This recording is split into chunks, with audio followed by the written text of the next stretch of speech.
The ghostly trial of Oliver Cromwell. Justice finally served? In the misty halls of ghostly Westminster, something unprecedented was happening. It was the trial that had been long awaited, not by the living, mind you, but by the ghosts of history who had nothing better to do. Tonight, Oliver Cromwell, Lord Protector of England, and according to many, the most unpopular landlord in British history, was being hauled back before a supernatural jury for one final reckoning. The courtroom was packed. Historical figures from royalists to revolutionaries floated in their seats, eager for some long-overdue justice. At the front of the room, the imposing specter of Sir Winston Churchill presided as judge, puffing away at a ghostly cigar that would never burn out, and clearly relishing the opportunity. This narrative is sponsored by Polly Speaks For You. The creator of Polly Speaks For You has always been passionate about empowering individuals, especially those with disabilities or learning challenges, through text-to-speech and voice recognition technology. Polly Speaks For You isn't just a tool. It's a bridge for people to communicate and interact with the world in a meaningful way. By blending historical storytelling with cutting-edge tech, the creator showcases how powerful a voice can be, whether telling your own story or preserving history.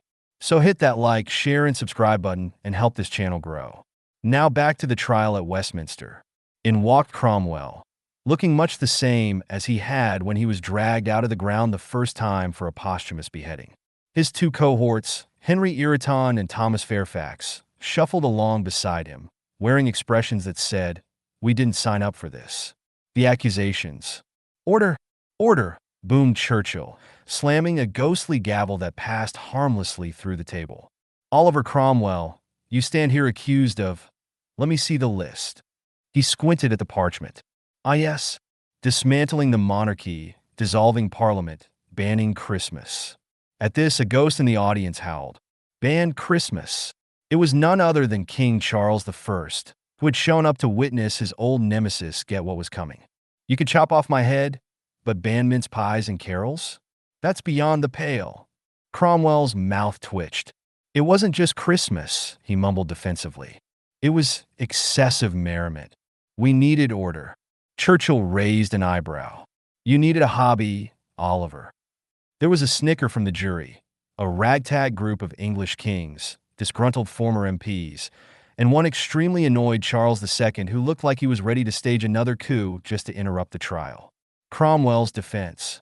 Cromwell took a deep, dramatic breath. "Your honors, esteemed ghosts, my actions were for the greater good of England. The monarchy was corrupt. The people." "Cut the speech, Oliver," Churchill interrupted. "You're not in another Puritan sermon. Get to the point." Ireton, ever the loyal henchman, leaned in. "Tell them about the reforms, Oliver. Tell them how we tried to make everyone as miserable as possible," snarked Charles II from the back row, leaning back in his chair with his boots up on the ghostly banister. Fairfax, clearly embarrassed to be there at all, tried to chime in. "We did improve the army." "That's rich," Churchill muttered. "Improving the army and cutting off the king's head are not exactly the same thing, Thomas."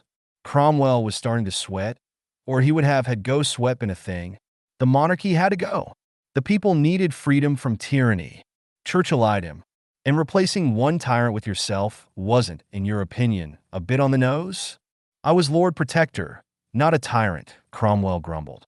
At this, Charles' eyes ghost burst out laughing. "Oh yes, very different. You know, for a guy who claims he wasn't a king, you sure like sitting in my old chair and bossing everyone around." The trial unfolds.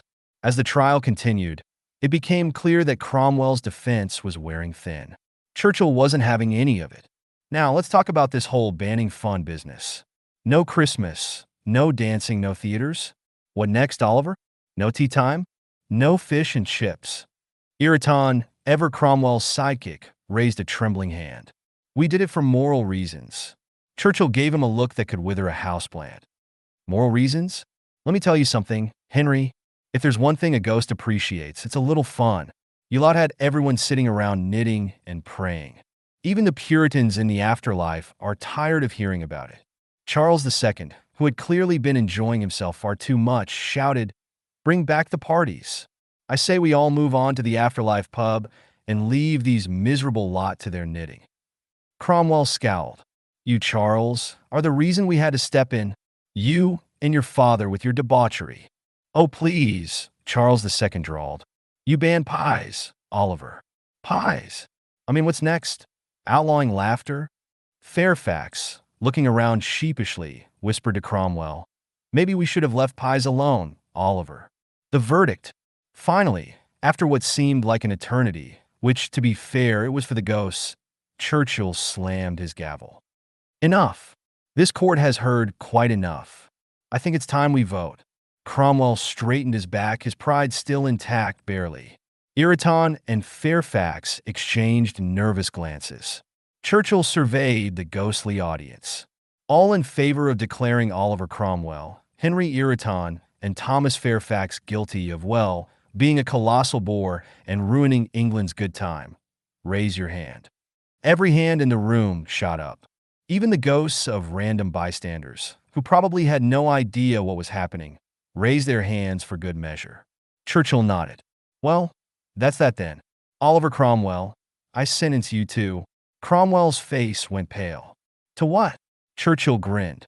"To spend eternity in the afterlife's most lively tavern.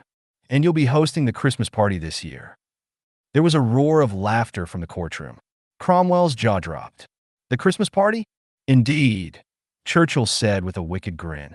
"You'll learn to love mince pies and mulled wine if it's the last thing you do." As Cromwell, Ireton, and Fairfax were let out, Charles II waltzed past them, humming a carol under his breath. "God rest ye merry, gentlemen," he called out gleefully. "Bah, humbug," muttered Cromwell under his breath. But deep down, even he knew there was no escaping the afterlife's merriest season. As the courtroom emptied, Churchill leaned back with a satisfied grin.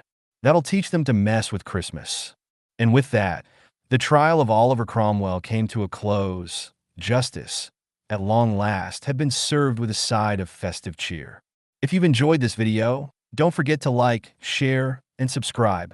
To learn more about South Africa's leading accessibility software, visit www.polispeaks4u.co.za and support this meaningful dyslexic initiative. Thank you for watching.